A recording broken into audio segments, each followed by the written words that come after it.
За зинхэр сайта энэ гишүүдийн хэлж байгаа бас яг статистик бодит мэдээлэл дээр тулгуурлаж хэлээд байгаа байхгүй юу? Үйлдвэр 37 үйлдвэртэй байсан 2019 онд 11 үйлдвэр болтлоо буурсан байна.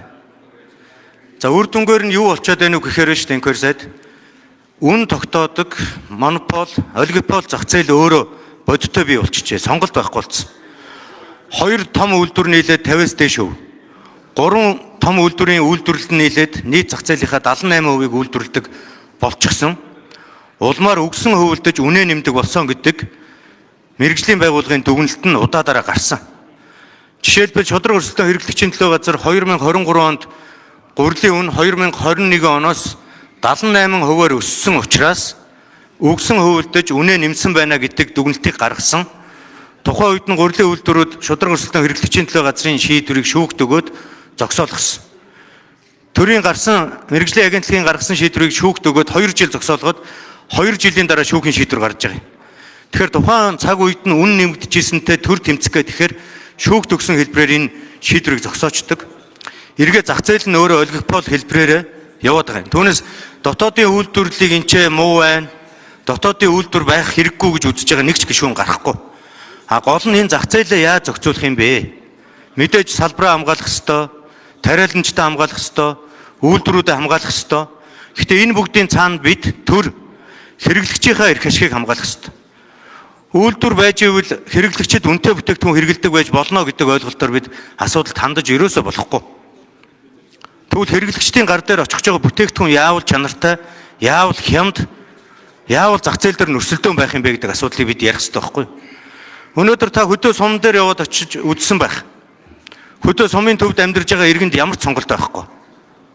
3500 төгрөгийн үнэтэй 1 кг нэгдүгээр гурилыг авахаас өөр сонголт тэр хүнд байхгүй. Эмийн санд яваад орно өөр ямар ч сонголтгүй тэр эмийн санд байгаа эмийг л худалдаж авах боломжтой. Тэр эм нь хэдэн төгрөг байх нь тухайн байгууллагын асуудал. Түүнээс хэрэглэгчид сонголт гэдэг зүйл байхгүй шүү дээ. Тэгэхээр энэ иргэдэд өнөөдөр тулгамдж байгаа асуудал бол үнийн өсөлтийн асуудал. Сүүлийн хэдэн жил иргэдийн дунд тулгамдсан асуудлыг дандаа үнийн өсөлт гэж нэрлэж байгаа. Тэгэхээр энэ үнийн өсөлтийг бид яаж зохицуулах юм бэ гэж. Тэгэхээр салбарынхаа мэдээж эрх ашигыг хангах ёстой, салбараа хамгаалах ёстой. Энэний цаана хэрэглэгчийн эрхийг яаж хамгаалж үлдэх юм бэ? Жишээлбэл одоо хараа 2023 онд Монгол улсад гурил үйлдвэрлэдэг гурилын үйлдвэрүүдийн ажилласан байдал нь нийт хүчин чадлынхаа 33%. 33%-аар л ажилласан. Татвартай байх үед ч дээ. 2024 онд гурилын үйлдвэрүүд 25% хүчин чадлаараа ажилласан. Энэ чинь юу гэсэн үг юм бэ гэхээр өнгөрсөн цаг хугацаанд магадгүй салбарын бодлого гурилын үйлдвэрүүдэд олон төрлийн хөнгөлөлттэй зээл дэмжлэгүүдийг өгсөн. Энэний үр дүнгээр магадгүй олон үйлдвэрүүд гарч ирсэн. Суурьлагдсан хүчин чадал нь 8-900 мянган тонн гурил үйлдвэрлэх хэмжээнд хүрчихсэн байна. Гэхдээ өнөөдөр яг бодит байдал дээр 25-аас 30% нь л ажиллаж үйлдвэрлэж байгаа байхгүй юу? Тэгэхээр энийг шууд татвар тэгэлсэнтэй холбож тайлбарлаад өнөөдөр гурилын үйлдвэрүүд шууд дампуураад унж байгаа юм шиг байдлаар ярих нь бол зохисгүй маа. Гурилын үйлдвэрүүдэд хамгаалах ёстой. Гэхдээ хэрэглэгчийн эрхээ яаж хамгаалах? Та энэ дээр нэг бүр бодиттой сайхан тайлбар хийгээд гэж. За би гишүүддээ үн танилцуулъя. Үйлдвэрийн үн шүү. Миний хариуцах хүрээнд бол Улаанбуудайн тариалтыг нэмэгдүүлэх, үйлдвэрлэлийг нэмэгдүүлэх зорилготой. Алтан тариа компани 1-р гурил. Яг одоо үйлдвэрийн үнээр 1500 төгрөг гарч байна. Од групп 1530, Мил хаус 1520, Ханга милс 1800, Өгөөж гурил 1760, Улаанбаатар гурил 2050, Уяг гурил 1930, Дорнот гурил 1790, Хөвсгөл алтан дуулга 1830. Гурил хямдхан байгаа. Үн нэмэгдэлд өөр газар явагдаж байгаа. Тээвэр дээр нэмэгдэж байна. 1000 км тээж байна. Ийм хямдхан барааг үнэтэй тээврээр тэгээд 1000 км очиод тэр сумын төвд очихоор тээврийн өртөг, дэлгүүрийнх нь өртөг, зардал, хөрөнгө оруулалт нэмэгдээл явж байгаа байх гэж бодож байна. Энэ миний асуудал биш. Би Улаанбуудаагаа тариулаад үйлдвэрүүд маань ард түмнээ тасралтгүй, чанартай, хүнсээр хангах зорилгоор хэрэгжүүлж байна. Дундаж энэ 1500 гэсэн үн бол маш боломжийн үн. 1 тонн Улаанбуудаа тариалагчдаас 800-аас сая төгрөг авч байгаа Улаанбуудааг тээврэмдээд 1500 төгрөгийн гурил гаргана гэдэг бол боломжийн энд ямар ч олигопол үн хуульдсан үгссэн зүйл байхгүйд хариуцлагатай хэлээ. Мянган оролцогчтой олон бэлтгэл нийлүүлэгчээс хамааралтай энэ зах зээл маш сайн шудраг өрсөлдөөнийг хангаж байгаа гэж хэлхийг хүсэж байна. Үүнөөр 30-40% нэмэгдэл тээвэр худалдаан дээр нэмэгдэж байгаа шүү. Энд анхаарал тавиач. Тэрнээс тариа тарьж байгаа тариаланч энийг боловсруулж байгаа үйлдвэрлэгчид асуудал байхгүй. Энэ бол Монгол улсын бидний онцлог шүү дээ. Үнэхээр өргөн дэлгэр байна. Зам харилцаа суул байна, хол явж байна. Тэр талаас нь хараад үзээч. Суур салбарлуулсан энэ тариаланч үйлдвэрлэлүүгээ эргэж ноцоод байж ердөө болмооргүй. Одоо гурлийн үн яг үйлдвэрийн үн гэдэг бас үн байгаа. Улаанбаатар хотод тэгээ яагаад 1-р гурил 2800 төгрөг хүрсэн байгаа юм? Одоо ер нь бол энэ нийт ард иргэдийн яг үндсэн хэрэглээ бол гурил штэ. Магадгүй илүү чинэлэг хэсгийн хэрэглээ бол гурил эрс багассан байх. Гэтэ яг гурилтай холбоотой хэрэглээтэй энэ үнийн асуудал байгаа байхгүй юу? Орон нутгийг бас ойлгож болно. Гэхдээ өнөөдөр жишээлбэл зарим нэг хөлийн бүсээс хол аймагуудад бол гурлийн үн бол дэндүү өндөр байгаа. Жишээлбэл Төв аймгийн Улаанбаатар хотыг тойрсон сумдуудад улсын хэмжээнд хамгийн өндөр үнэтэй гурил хэрэгжилж байна. Аймагуудаас ярих юм бол дунджаар Хинтээ аймаг хамгийн өндөр үнэтэй гурилыг хэрэгжилж байна.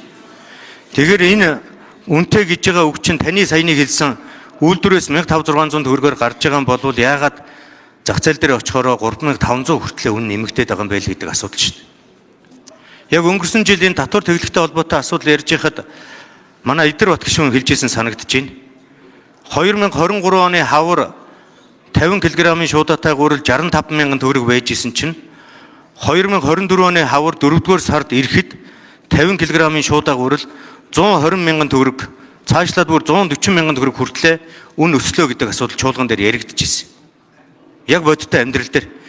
Тэгэхээр эн чинь өөрөө нэгэн жилийн дотор тэр өссөн зохицуулалт дээр ямар тайлбар байх юм бэ?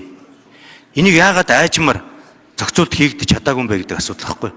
Хоёрдугаарт нь энэ болор чулуун дарганы дээр нэг нэмэлт тайлбар хийчээж би бас гишүүдийг мэдээлэлтэй болоо гэж бодож байгаа. 2021 оноос 2020 оноос эхлээд гурлийн үйлдвэрүүд хөнгөлөлттэй зээл хэлбэрээр нийт дүнгээр 220 тэрбум төгрөгийн зээл авсан. Хөрөнгө оруулалт хийх зорилгоор. Зээл авахтаа байгуулсан гэрээгийн тухай үед харж байхад гурлийн нийлүүлэлтийг бууруулахгүй, үн нэмэгдүүлэхгүй гэсэн гэрээний заалттайгаар хөнгөлөлттэй зээлийг төрөөс авсан байдаг.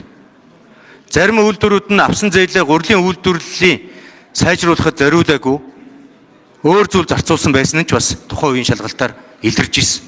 Тэгэхээр энэ дээр энэ зах зээл яагаад энэ нэг жилийн дотор үн 78%-аар нэмэгдсэн бэ гэдэг тайлбарыг бас ярих нь зүйтэй. Бид өнөөдөр энэ татварыг 50-50хгүй гэж ярьж байгаа даа гол нь биш. Учир шалтгаан нь яг юу байсан юм? Одоо өнөөдөр бид энэ шийдвэрийг гаргуул тэр учир шалтгаан арилсан юм уу үгүй юу гэдэг дээр л бид тогтож ярих хэрэгтэй байхгүй юу? Тэр энэ дэр болор чулуун дарганы тайлбар хийгдэх. Хүнс хөдөлж хөнгөлдрийн яамны бодлого төлөлтийн газрын дарга болорчлоо. Тэгэхээр гурлийн үйлдвэрүүд хөрөнгө оруулалт хийсэн, технологи сайжирсан, тоног төхөөрөмжөөс очсон, дэлхийн шилдэг тоног төхөөрөмжүүдээр бүгдээрээ шинжил хийж чадсан. За гурлийн үйлдвэрүүдэд олгож байгаа энэ эргэлтийн хөрөнгийн зээл бол жилдээ 100 орчим тэрбум төгрөгийн эргэлтийн хөрөнгийн зээлийг олгож байгаа.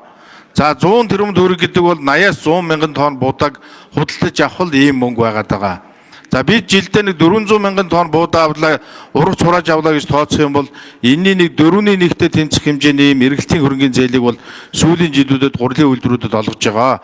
Энэ нь бол 1 жилийн хугацаатай ийм зээлийг олгоод намрын ургацаас тариаланчдын буудааг худалдаж аваад за тэгээ жилдээ багтаагаад буцаагаад банкныхаа зээлийг төлдөг. За сүүлийн жилүүдэд ерөөсөө бид нар энэ засгийн газар дээр тавигдж байгаа хүүгийн татаасаар арилжааны банкны их усүр тулгуурсан ийм зээлийг бол гурлийн үйлдвэрүүдэд олгож байгаа. За энэний үр дүнд тариаланчдын борлуулалт нэмэгдэж байгаа, улаан буудааны борлуулалтыг дэмжиж байгаа л ийм хэлбэр.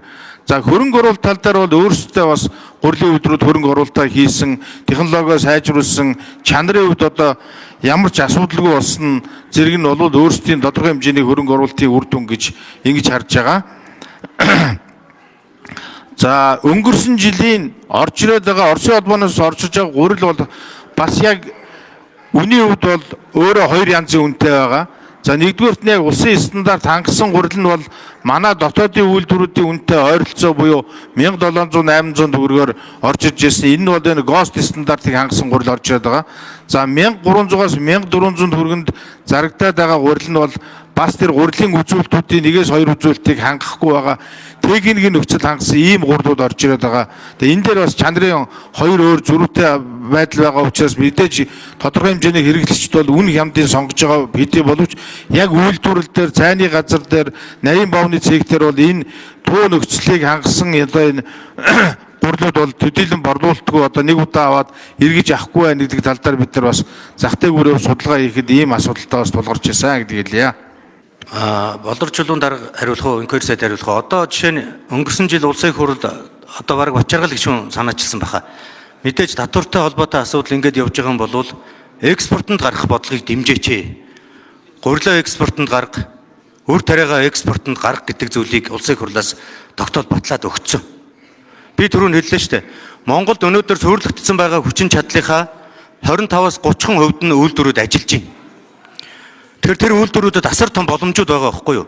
100% үйлдвэрлэн гэх юм бол бараг манай дотоодын үйлдвэрүүд 800 мянган тонн гурилыг үйлдвэрлэх хүчин чадал нь байгаад байгаа юм. Хүчин чадал нь байна. Тэгэхээр энэ илүү үйлдвэрлэж байгаа гурилыг яагаад экспортод гарах бодлогыг та нар дэмжиж өгөхгүй байгаа юм бэ? Зөвхөн дотоодын зах зээл дээр хэрэглэгчдийн нуруунд дээр л бүх ачааг үүрүүлэх гэж байгаа юм шиг бодлого явж байгаа чинь өөрөө хэрэглэгчийн эрхийг зөрчиж байгаа асуудал юм аа гэдэг үнцэг гарч байгаа. Хоёрдугаарт нь 2021-ээс 24 онд гурилын үйлдвэрүүдэд нийт дүнгээр 212.4 тэрбум төгрөгийн хөнгөлөлттэй зээл өгсөн.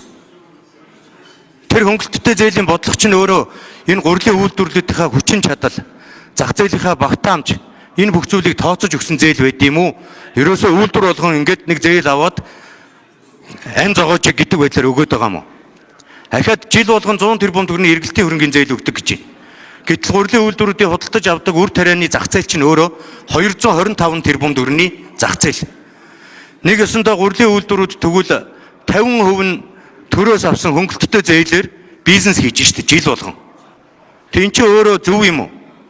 Тэг эннийхээ үр дүнгээр хэрэглэгчдийн гар дээр яагаад хямд өртөгтэй бүтээгдэхүүн очихгүй байгаа юм бэ гэдэг асуудал энд яригдж байгаа байхгүй юу? Тэг энэ дээр нэг тодруулаад хариулаад өгчөөч. За Монгол улс болон бүгдээрээ хятадулсын эрх бүхий байгууллага хооронд байгуулсан гурил экспортлох үеийн хяналт, шалгалт, хорио цэрийн шаардлагын тухай протокол тавьдаг. Энэгээр бид өнөөдрийн байдлаар 12 аж ахуйн нэгж бүгдээр хятад улсад гурил экспортлох эрхтэй бөгөөд за экспортын гол 23 онд нэг 0.6 мянган тонн буюу 600 кг гэсэн үг. 24 онд 1400 тонн, 25 оны байдлаар 240 тонн гурил экспортлж чадсан. Үнэхээр бүгдээр хятад улс маань жилдээ 600 сая тонн үр тариа авдаг. Газар тариалангийн гайхалтай орон. Хой төрш маань өөрөө дэлхийн улаан буудаан гол үн тогтоогч. Дэлхийн улаан буудаан 20%-ийг зангаараа нийлүүлдэг. Ийм хоёр улсын дунд бидний жилдээ нэг 300-400 мянган тонн улаан будаа тариа дургуулаа дотоодоо үйлдвэрлээд байгаа л нэг юм бодит амьдрал шүү дээ. Ковидын сургамж. Ковид ахаад хэлгээд нэг сарын хугацаагаар сунгахад Монгол улс картын бараанд орж ирсэн. Өөр аргагүй байсан. Яагаад гэвэл хүнсний хангамж тийм сул байсан. Ийм учраас үйлдвэрлэлүүдээ яралтай босох ёо. Энэ хүнсний хувьсгал гээд төрийн тэргүүний санаач хөтөлбөр чинь 19 нэр төрлийн хүнсийг дотооддоо бид нар хийя. Тари ургуулыг бүтээе гэж зорилго шүү дээ. 19 нэр төрөл. Тэрний онцгой нэг нь гурилан бүтээгдэхүүн улаан будаа байхгүй нэг хэсэг. 90 оны сургамж. Яг ийм шийдвэр гарсан. Салбар унсан, аж ахуйнууд татан буугдсан, талбай зэрлэгшсэн. Эрчимцэн аж ахуй нөгөө нэгдлүү тойроод байсан нэгдлүүд нь бүгд тарсан. За ингээд 100% гаднаас гурил гуйдаг болсон. Бүх төрлийн тэргүүнүүд гадаад явахдаа гурил өгөөч, улаан будаа өгөөч гэдэг болсон. 3 орноор тусламжаар улаан будаа авдаг болсон. Энийг өөрчлөйгээд энэ 2008 оноос Атрын 3 дугаар энийг өрнүүлээд ямар ч байсан дотооддоо энэ гурилаа хангах нь онцгой чухал юм байна. Гурил бол стратегийн бүтээгдэхүүн юм а гэдгийг дахин сайн ойлгоод ингээл явж байгаа ажил шүү дээ. Дөнгөж одоо нэг хөлөөр хүүхдэр бол хөл тэнцээд ингээд жигдэрч байна. Тариалан босоод ирэхээр чинь энэ эрчимцэн аж ахуй гахаа дахиад шувуу өндөг сүүний аж ахуй чинь бас дагаж овоо босоод байна шүү дээ. Яг энэ үед нь хамгийн сууруулсан газар тариалан унгаан гэдэг бол энэ дагаад бүх хөнгөн үйлдвэрийн салбарыг, хүнсний үйлдвэрийн салбарыг унгаана гэсэн үг. Тэгэхээр 90 оны тэр сургамжийг ахиж нь санаач. Ковидын нөхцөл байдлыг эргэж санаач. Энэ бол аюулгүй байдлын асуудал. Баталгаатай эх орны бүтээгдэхүүнээр ард иргэдэд хангах бодлого шүү дээ. Ахаад цөөхөн бараа шүү. 19 төрлийн бараа. За яг мэдээж одоо 90 оны нөхцөл байдал өнөөдрийн нөхцөл байдал хоёр их өөр төвшөнд очсон л да. Өчигдөр олон улсын мэдээлэлээр гарч ирсэн гишүүд бас харсан байх.